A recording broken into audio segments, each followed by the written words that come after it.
Everyone, very good morning. Welcome back to our classes. आज हम एक ऐसे ऑर्गन के बारे में पढ़ने वाले हैं जो हमारे शरीर में हमारे पैदा होने से लेकर हमारी आखिरी सांस तक कंटिन्यूसली काम करता है। ठीक है, आपने कभी सोचा है कि जब हम सो रहे होते हैं तब भी हमारा हार्ट काम क्यों करता है? हम कुछ नहीं कर रहे होते फिर भी हार्ट लगातार ब्लड को पंप कर रहा होता है। अगर मैं आपसे पूछूं कि हमारे बॉडी के हर सेल्स तक ऑक्सीजन कौन पहुंचाता है, तो इसका आंसर सिंपल होगा कि ब्लड। लेकिन ब्लड को पूरे बॉडी में सर्कुलेट कौन करता है, कौन करवाता है? तो इसका आंसर होगा हार्ट। ठीक है, हार्ट को आप हमारे बॉडी का एक पावरफुल पंप समझ सकते हैं। ठीक है, जैसे घर में वाटर पंप पानी को एक जगह से दूसरी जगह भेजता है, उसी तरह हार्ट ब्लड को पूरी बॉडी में सर्कुलेट करता है। लेकिन हार्ट सिर्फ एक सिंपल पंप नहीं है, इसके अंदर 4 चैम्बर्स, 4 वॉल्स और ये सब मिलकर ब्लड को सही डायरेक्शन में फ़्लो करवाते हैं। आज हम इसी हार्ट की बेसिक एनाटॉमी को समझेंगे।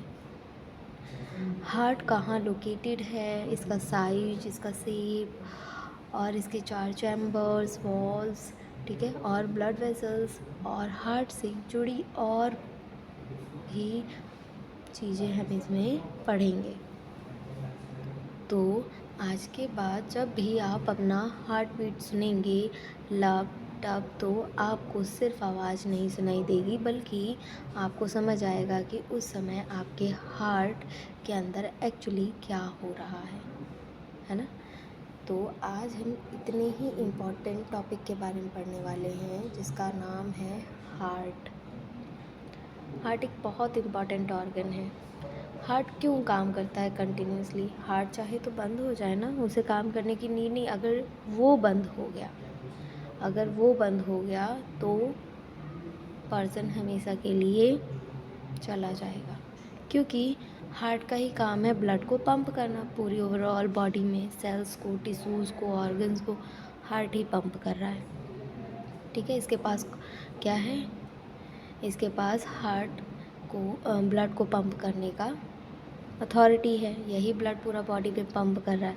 और अगर इसने बंद कर दिया, समझ लीजिए भी किसी दिन थक गया है ना, जब ये थक जाता है तब वहाँ से कंडीशंस स्टार्ट हो जाती है, जैसे डिजीज़ेस।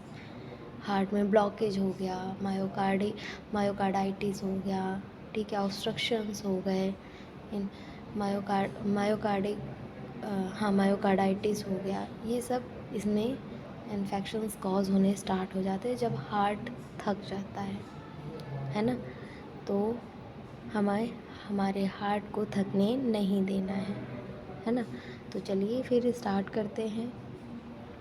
जैसा कि अभी हमने देखा, हार्ट का मेन काम है ब्लड को पंप करना, जिसके थ्रू बॉडी के डिफरेंट ऑर्गन्स और टिश्यू को ऑक्सीजन और न्यूट्रिएंट्स मिलते हैं, है ना। तो आज हम हार्ट की बेसिक एनाटॉमी पढ़ने वाले हैं। ठीक है, बिल्कुल बेसिक से स्टार्ट करेंगे। ठीक है, तो पहला है लोकेशन ऑफ हार्ट। तो हार्ट हमारे थोरैसिक कैविटी यानी चेस्ट कैविटी के अंदर प्रेजेंट होती है। किसके अंदर प्रेजेंट होती है? थोरैसिक कैविटी यानी चेस्ट कैविटी के अंदर प्रेजेंट होती है। हार्ट दोनों लंग्स के बीच में होती है। हार्ट दोनों लंग्स के बीच में होता है। हार्ट जिस सेंट्रल स्पेस में लोकेटेड होता है उसको मीडियस्टर्नम कहते हैं। हार्ट जिस सेंट्रल स्पेस में लोकेटेड होता है उसको मीडियस्टर्नम कहते हैं। ठीक है, अब एक इम्पॉर्टेंट पॉइंट आपको बताऊँ, हार्ट एग्जैक्टली बॉडी के सेंटर में नहीं होता। हार्ट कभी भी सेंटर में नहीं होता। इसका अप्रॉक्सीमेटली 2/3 पोर्शन लेफ़्ट साइड में और 1/3 पोर्शन राइट साइड में होता है। इसीलिए जब हम चेस्ट पर हार्ट की पोजीशन को इमेजिन करते हैं तो हार्ट थोड़ा लेफ़्ट साइड में होता है। हार्ट का लोअर पॉइंटेड पार्ट अपेक्स कहलाता है, ठीक है। हार्ट का लोअर पॉइंट पार्ट क्या कहलाता है? अपेक्स कहलाता है। हार्ट का अपेक्स डाउनवर्ड और फॉरवर्ड और लेफ्ट साइड की तरफ डायरेक्टेड होता है, ठीक है। नेक्स्ट है साइज एंड शेप। तो इसका साइज एंड शेप क्या होता है? हार्ट का शेप अप्रॉक्सीमेटली कोन शेप का होता है। हार्ट की शेप का होता है अप्रॉक्सीमेटली ये कोन शेप का होता है और नीचे की तरफ इसका पॉइंटेड एंड होता है जिसे अपेक्स बोलते हैं। एडल्ट पर्सन में हार्ट का साइज़ अप्रॉक्सीमेटली उसकी क्लोज फिस्ट यानी एक बंद मुट्ठी के साइज़ के अराउंड होती है। हार्ट का वेट अप्रॉक्सीमेटली 250 टू 350 ग्राम होता है। हार्ट का वेट कितना होता है, कितना वज़न होता है हार्ट में? 250 या 350 ग्राम का होता है। ऑल दो पर्सन टू पर्सन थोड़ा डिफरेंस हो सकता है, ठीक है। तो इसके 3 पॉइंट्स याद रखिए। शेप क्या, किस शेप का होता है? ये कौन शेप का होता है। और साइज अप्रॉक्सीमेटली कितना होता है इसका? फिस्ट शेप का होता है, ठीक है। और वेट कितना होता है? तो 250 टू 350 ग्राम होता है, ठीक है। नेक्स्ट है इसका कवरिंग। कवरिंग कौन करता है हार्ट को? पेरिकार्डियम। पेरिकार्डियम इसको कवरिंग देती है, ठीक है। हार्ट के अराउंड एक प्रोटेक्टिव कवरिंग होती है जिसे पेरिकार्डियम कहते हैं। हार्ट के अराउंड क्या होता है? एक प्रोटेक्टिव कवरिंग होती है जिसे पेरिकार्डियम कहते हैं। पेरिकार्डियम एक डबल वॉल्ड सैक की तरह होता है। पेरिकार्डियम एक डबल वॉल्ड सैक की तरह होता है जो हार्ट को सराउंड करता है, जो हार्ट को सराउंड करता है। इसका मेन फंक्शन है हार्ट को प्रोटेक्ट करना। इसका मेन फंक्शन, इस कवरिंग पेरिकार्डियम का क्या फंक्शन है? हार्ट को प्रोटेक्ट करना और हार्ट की मूवमेंट के टाइम फ्रिक्शन को कम करना, है ना। हार्ट की मूवमेंट के टाइम फ्रिक्शन को कम करना। ये क्या काम करता है? हार्ट को प्रोटेक्ट करता है और हार्ट की मूवमेंट के टाइम फ्रिक्शन को कम करता है, ठीक। नेक्स्ट आता है आपका पेरिकार्डियम को ब्रॉडली हम फाइब्रस पेरिकार्डियम और सेरस पेरिकार्डियम में समझ सकते हैं। जैसे सेरस पेरिकार्डियम की 2 लेयर होती हैं। सेरस पेरिकार्डियम की कितनी लेयर होती है? 2, पैराइटल लेयर और विसरल लेयर। पैराइटल और विसरल लेयर जो कि आपको इमेज में भी दिख रहा होगा, ठीक है। तो इन लेयर के बीच एक स्पेस होता है जिसे पेरिकार्डियल कैविटी कहते हैं। इन दोनों लेयर के बीच एक स्पेस होता है जिसे पेरिकार्डियल कैविटी कहते हैं। इस कैविटी में पेरिकार्डियल फ्लूइड प्रेजेंट होता है। इस कार्डियल के बीच क्या होता है? इस कैविटी के बीच पेरिकार्डियल फ्लूइड प्रेजेंट होता है। अब आप सोचिए कि हार्ट कंटिन्यूसली बीट कर रहा है। हार्ट कंटिन्यूसली बीट कर रहा है। अगर हार्ट की मूवमेंट के टाइम फ्रिक्शन होता रहेगा तो हार्ट को डैमेज हो सकता है। हार्ट हमारा कंटिन्यूसली क्या करता है? बीट कर रहा है, ठीक है। अब हार्ट की मूवमेंट के टाइम फ्रिक्शन होता है, ठीक है। फ्रिक्शन होता है। अब ये फ्रिक्शन बराबर होता रहेगा तो हार्ट की जो वॉल्स हैं वो कैसी हो जाएंगी? डैमेज हो जाएंगी। इसीलिए इसमें जो फ्लूइड प्रेजेंट होता है, जो कि जिसे हम क्या कहते हैं? पेरिकार्डियल फ्लूइड कहते हैं, ये एक लिब्रिकेंट की तरह काम करता है और फ्रिक्शन को रिड्यूस करता है। ये क्या करता है? फ्रिक्शन को रिड्यूस करता है, ठीक है। नेक्स्ट है आपका चैम्बर्स ऑफ हार्ट। हार्ट में कितने चैम्बर्स होते हैं, मतलब कितने घर होते हैं हार्ट में? तो हार्ट के 4 चैम्बर्स होते हैं, ठीक है। हार्ट के अंदर टोटल 4 चैम्बर्स होते हैं। 2 ऊपर चैम्बर्स और 2 लोअर चैम्बर्स होते हैं, ठीक है। अपर और लोअर चैम्बर्स होते हैं। अपर चैम्बर को हम एट्रिया कहते हैं। अपर चैम्बर को हम एट्रिया कहते हैं और लोअर चैम्बर को हम वेंट्रिकल्स कहते हैं, ठीक है। अपर चैम्बर को हम क्या कहते हैं? एट्रिया और लोअर चैम्बर को हम वेंट्रिकल्स कहते हैं। राइट साइड पर एट्रियम, राइट एट्रियम और राइट वेंट्रिकल प्रेजेंट होता है, और लेफ़्ट साइड पर लेफ़्ट एट्रियम और लेफ़्ट वेंट्रिकल प्रेजेंट होता है, जो कि आपको इमेज में दिख रहा होगा। ये आपको इस इमेज में दिख रहा होगा, है ना। ये आपका हो गया राइट एट्रियम, राइट वेंट्रिकल, और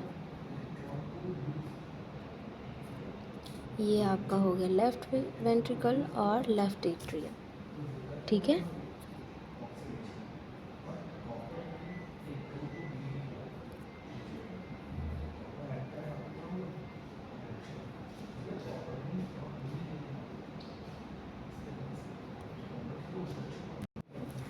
नेक्स्ट आपका राइट एट्रियम हार्ट के अपर राइट चैम्बर है, ठीक है। राइट एट्रियम क्या है, हार्ट के अपर राइट चैम्बर है, ठीक है। इसका मेन काम क्या होता है, बॉडी से आने वाला ऑक्सीजनेटेड ब्लड को रिसीव करना। इसका मेन काम होता है जो बॉडी से ऑक्सीजनेटेड ब्लड, है ना, डीऑक्सीजनेटेड ब्लड आ रहा है उसको रिसीव करना। ये आपका डीऑक्सीजनेटेड ब्लड है, इसको रिसीव किया, ठीक है। ये blood mainly superior vena cava से और इन्फीरियर वेना केवा के थ्रू आता है। सुपीरियर वेना केवा के वेना से और इन्फीरियर वेना केवा के थ्रू आता है, ठीक है।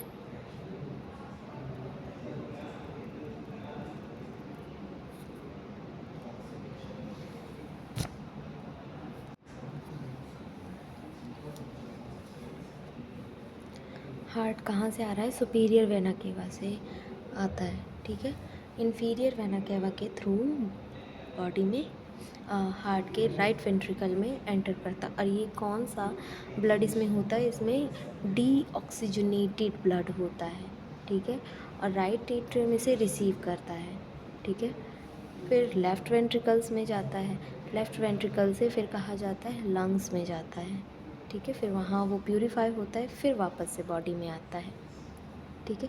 इस प्रोसेस को हम जब सर्कुलेशन पढ़ेंगे, ठीक है, ब्लड सर्कुलेशन, तब समझेंगे, ठीक है। तो अभी आते हैं राइट वेंट्रिकल। राइट वेंट्रिकल, अब राइट एट्रियम से ब्लड राइट वेंट्रिकल में जाएगा। राइट वेंट्रिकल हार्ट का लोअर राइट चैम्बर है, इसका काम है डीऑक्सीजनेटेड ब्लड को लंग की तरफ पंप करना, ठीक है। इसका काम क्या होता है, जो डीऑक्सीजनेटेड ब्लड है उसे लंग की तरफ पंप करना, ठीक है। ये ब्लड पल्मोनरी आर्टरी के थ्रू लंग तक ले जाता है, ठीक है। ये क्या करता है, ये ब्लड पल्मोनरी आर्टरी के थ्रू लंग्स तक लेके जाता है। ये ब्लड को पल्मोनरी आर्टरी के थ्रू लंग्स तक ले जाता है, ठीक है। लंग्स में ब्लड ऑक्सीजन लेते हैं और कार्बन डाइऑक्साइड रिलीज़ करते हैं। अब जो डीऑक्सीजनेटेड ब्लड है ये क्या करेंगे, वहाँ पर कार्बन डाइऑक्साइड देंगे और ऑक्सीजन को लेंगे। फिर यहाँ काम आता है लेफ़्ट एट्रियम का। लेफ़्ट एट्रियम क्या करती है, अब लंग्स से ऑक्सीजनेटेड ब्लड वापस हार्ट में आएगा, ठीक है। अब लंग से क्या होता है, जो ऑक्सीजनेटेड ब्लड है वो वापस आएगा लेफ़्ट एट्रियम के थ्रू। ये ब्लड पल्मोनरी वेन के थ्रू लेफ़्ट एट्रियम में आता है। जो पल्मोनरी वेन होती है उसके through oxygenated blood left atrium में आता है, ठीक है। लेफ़्ट वेंट्रिकल से ब्लड लेफ़्ट वेंट्रिकल में आता है। अब लेफ़्ट एट्रियम से ब्लड कहाँ पर आ रहा है, लेफ़्ट एट्रियम में आ रहा है। देखिए यहाँ पर लिखा भी हुआ है, आप लोग कंफ्यूज मत होइएगा क्लास। जो ब्लू कलर से है, ठीक है, जो ब्लू कलर से है ये क्या है, डीऑक्सीजनेटेड ब्लड इसमें सप्लाई होता है। और जो रेड कलर से आपको दिखा रहा है उसमें ऑक्सीजनेटेड ब्लड रहता है, ठीक है। राइट एट्रियम में डीऑक्सीजनेटेड ब्लड आता है, कहाँ से, सुपीरियर वेना केवा से आता है, ठीक है। सुपीरियर वेना केवा से राइट एट्रियम ने रिसीव किया, फिर उसके बाद राइट वेंट्रिकल में गया, राइट वेंट्रिकल से पल्मोनरी आर्टरी के थ्रू वो लंग्स में गया। ठीक है, लंग्स में क्या हुआ, उसने कार्बन डाइऑक्साइड दी, ऑक्सीजन ली, फिर यहाँ पे पल्मोनरी वेन के थ्रू ऑक्सीजनेटेड ब्लड आता है लेफ़्ट एट्रियम में, फिर लेफ़्ट एट्रियम से लेफ़्ट वेंट्रिकल में। इसमें कोई भी कंफ्यूजन जैसी कोई भी चीज़ नहीं है, लिखा भी हुआ है।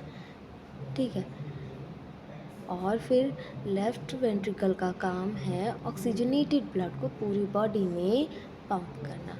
ये ब्लड आयोर्टा के थ्रू बॉडी में डिस्ट्रीब्यूट होते हैं। ये ब्लड किसके थ्रू डिस्ट्रीब्यूट होते हैं, आयोर्टा के थ्रू डिस्ट्रीब्यूट होते हैं। ठीक है, इसीलिए इसमें एक इम्पॉर्टेंट पॉइंट है, right side D oxygenated blood रहता है और लेफ़्ट साइड ऑक्सीजनेटेड ब्लड रहता है।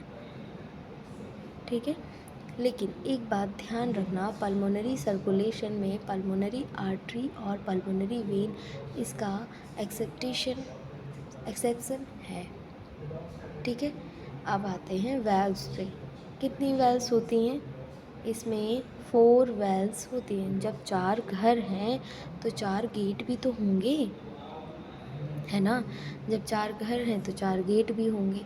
तो हार्ट में मेन टोटल 4 मेजर वेल्व्स होते हैं, 4 मेजर वेल्व्स होते हैं। वेल्व्स का मेन काम है ब्लड को एक डायरेक्शन में फ़्लो करवाना। वेल्व्स का मेन काम क्या है, एक डायरेक्शन में फ़्लो करवाना और ब्लड को बैकवर्ड फ़्लो होने से रोकना। ठीक है, इन वेल्व्स का काम क्या है कि जो ब्लड आया है वो एक ही डायरेक्शन में जाए। ठीक है, और किसी डायरेक्शन में ना जाए, और बैक फ्लो से मतलब वापस आने से प्रिवेंट करना।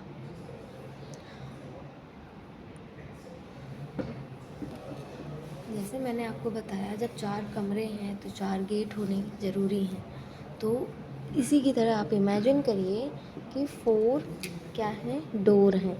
डोर एक डायरेक्शन में ओपन होता है और अपोजिट डायरेक्शन में ब्लड को वापस आने से रोक देता है। ठीक है, पहला हमारा वेल्व है tricuspid valve. Tricuspid valve right atrium और राइट वेंट्रिकल के बीच प्रेजेंट होता है। इसके बीच प्रेजेंट होता है, राइट एट्रियम और राइट वेंट्रिकल के बीच में प्रेजेंट होता है।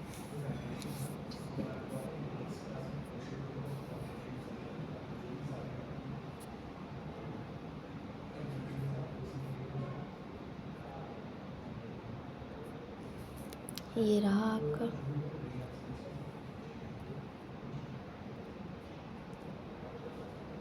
अगर मैं आपको बताऊं आपका ट्राइकस्पिड वाल्व कहाँ है, तो ये रहा।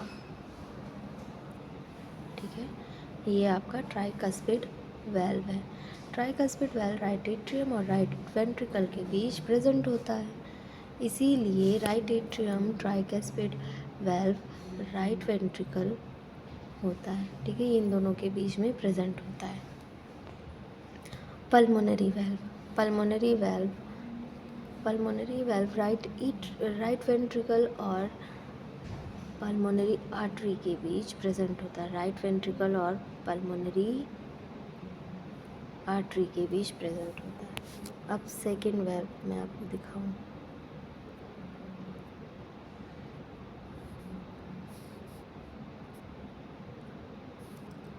ये रही,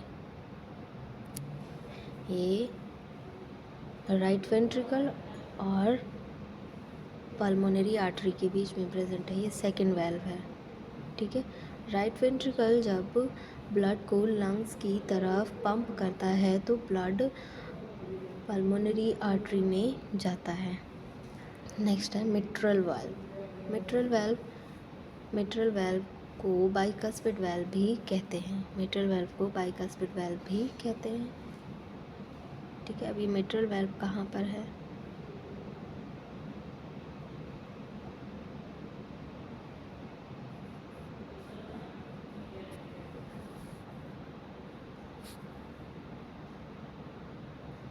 मिट्रल वाल्व आपकी ये प्रेजेंट है।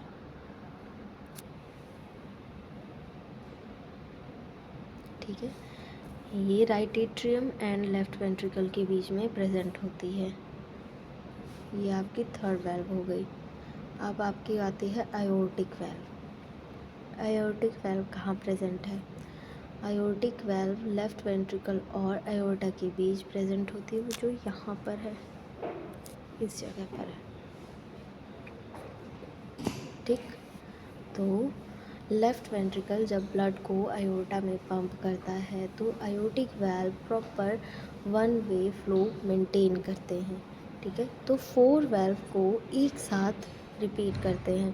ठीक है, ट्राइकास्पिड, पल्मोनरी, मिट्रल और आयोर्टिक वेल्व। ठीक है, हमने कितने वेल्व पढ़े? हमने 4 वेल्व पढ़े, ट्राइकास्पिड, पल्मोनरी, मिट्रल और आयोर्टिक वेल्व हमने पढ़े। नेक्स्ट आता है आपका मेजर ब्लड वेसल्स।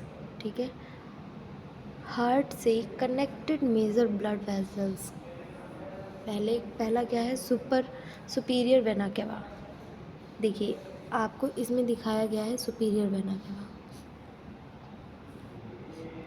हाँ, तो हम समझ रहे थे कि superior vena cava, superior vena cava body से डीऑक्सीजनेटेड ब्लड लेकर राइट एट्रियम में आती है।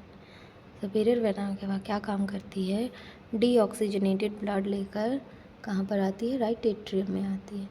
अब ये इन्फीरियर वेना केवा क्या है? Inferior vena cava lower body से डीऑक्सीजनेटेड ब्लड लेकर राइट एट्रियम में आता है। देखो, अब ये इन्फीरियर वेना केवा क्या करता है? बॉडी से डीऑक्सीजनेटेड ब्लड लेता है, फिर ये सुपीरियर वेना केवा को देता है, फिर सुपीरियर वेना केवा किसको देती है? राइट एट्रियम को देती है। ठीक है, सो दोनों वेना केवा का डेस्टिनेशन एक ही है। क्या है? Right atrium. Pulmonary artery right ventricle से लंग्स तक डीऑक्सीजनेटेड ब्लड ले जाती हैं। क्या करती हैं? ये पल्मोनरी आर्टरी राइट वेंट्रिकल से लंग्स तक डीऑक्सीजनेटेड ब्लड लेकर जाती हैं। यहाँ एक इम्पॉर्टेंट एक्सेप्शन है। जनरली हम बोलते हैं it arteries oxygenated blood carry करती हैं, लेकिन pulmonary artery deoxygenated blood carry करती हैं। पल्मोनरी वेन्स, पल्मोनरी वेन्स आ गया, आर्टरी ख़त्म हुई तो अब वेन्स आ गया। ठीक है, वेन, पल्मोनरी वेन लंग से लेफ़्ट एट्रियम तक ऑक्सीजनेटेड ब्लड लेकर आती है। कौन सी ब्लड लेकर आती है? ऑक्सीजनेटेड ब्लड लेकर आती है। ठीक है, नेक्स्ट है आयोर्टा। आयोर्टा आयोर्टा की मेजर आर्टरी है, लेफ्ट वेंट्रिकल से ऑक्सीजनेटेड ब्लड को पूरे बॉडी में डिस्ट्रीब्यूट करती है। अब लेफ़्ट वेंट्रिकल से ऑक्सीजनेटेड ब्लड लेकर जाकर पूरे बॉडी में आयोर्टा क्या करती है? ब्लड को डिस्ट्रीब्यूट करती है। तो याद रखिएगा, vena cava, right atrium, pulmonary artery, lungs और पल्मोनरी वेन लेफ़्ट एट्रियम और आयोर्टा पूरी बॉडी में। ठीक है, अब आते हैं वॉल ऑफ हार्ट। हार्ट की कितनी वॉल होती हैं? Heart wall has 3 layer. Heart के पास कितनी वॉल हैं? 3 लेयर्स हैं, 3 लेयर्स ऑफ हार्ट वॉल। ठीक है, पहली एपिकार्डियम, फिर मायोकार्डियम, फिर एंडोकार्डियम। पहली एपिकार्डियम देखते हैं। एपिकार्डियम हार्ट की आउटर लेयर है। ये सीरस पेरिकार्डियम की विसरल लेयर से रिलेटेड है। मायोकार्डियम मायोकार्डियम मायोकार्डियम हार्ट की मिडल मस्कुलर लेयर है। ये सबसे इम्पॉर्टेंट मस्कुलर लेयर है बिकॉज हार्ट की कॉन्ट्रैक्शन इसी की हेल्प से होती है। जब मायोकार्डियम कॉन्ट्रैक्शन करता है तब ब्लड हार्ट से पंप होकर बाहर जाता है। ठीक है, नेक्स्ट है एंडोकार्डियम हार्ट की इनर मोस्ट लेयर है। ये हार्ट के चैम्बर्स की इनर सरफेस को लाइन करता है। एंडोकार्डियम क्या है? हार्ट की इनर मोस्ट लेयर है और ये हार्ट के चैम्बर के इनर सरफेस को लाइन करता है। तो आउटसाइड कौन सी होती है? एपिकार्डियम, मिडल मायोकार्डियम और इनर होती है एंडोकार्डियम। ठीक है।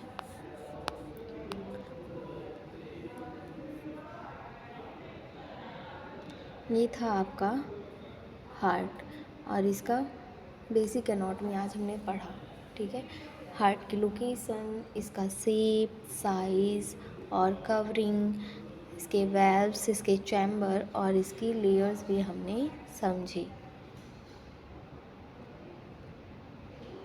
ठीक है। तो आप लोग क्लास इसे याद रखिएगा, इसे भूलिएगा नहीं। ठीक है। हार्ट की कितनी लेयर होती है, हार्ट के कितने वॉल्स होते हैं, कितने चैम्बर्स होते हैं, क्या साइज है, क्या लोकेशन है। ठीक है। तो हमने हार्ट की लोकेशन, साइज, शेप, कवरिंग ये सब हमने पढ़ लिया क्लास। तो क्लास एंड करने से पहले आप लोगों के लिए एक नोटिस है। अगर आपने BAMS, BHMS, BOMS, BNYS किया है तो लीगल वे में प्राइमरी स्टेज पे एलोपैथिक प्रैक्टिस अगर आप लोग करना चाहते हैं तो आप लोगों के लिए है लीगल गवर्नमेंट कोर्स CCH। ये 1 साल का कोर्स है और इसकी कंप्लीट फ़ीस है 25,000। ठीक है। अगर आप लोग इंटरेस्टेड हैं तो हमारे दिए गए नंबर पर कॉल कर सकते हैं एडमिशन के लिए। ठीक है। नेक्स्ट है, एक और है, अगर आप लोग अपना मेडिकल स्टोर चला रहे हैं और उसे फार्मा क्लिनिक में चेंज करना चाहते हैं तो आपके लिए है टेलीमेडिसिन कोर्स। ये आपके लिए बेस्ट कोर्स है। अगर आप इसमें आपको बताया जाएगा कैसे आप अपने मेडिकल स्टोर को कॉर्पोरेट मेडिकल स्टोर से बेहतर कर सकते हैं और एक हेल्थ केयर का इकोसिस्टम डेवलपमेंट कर सकते हैं। इसमें आप डॉक्टर से ऑडियो वीडियो कॉल पर कनेक्ट हो सकते हैं और इसकी भी कंप्लीट फ़ीस है 25,000। अगर आप लोग इंटरेस्टेड हैं तो हमारे दिए गए नंबर पर कांटेक्ट करें। Thank you class.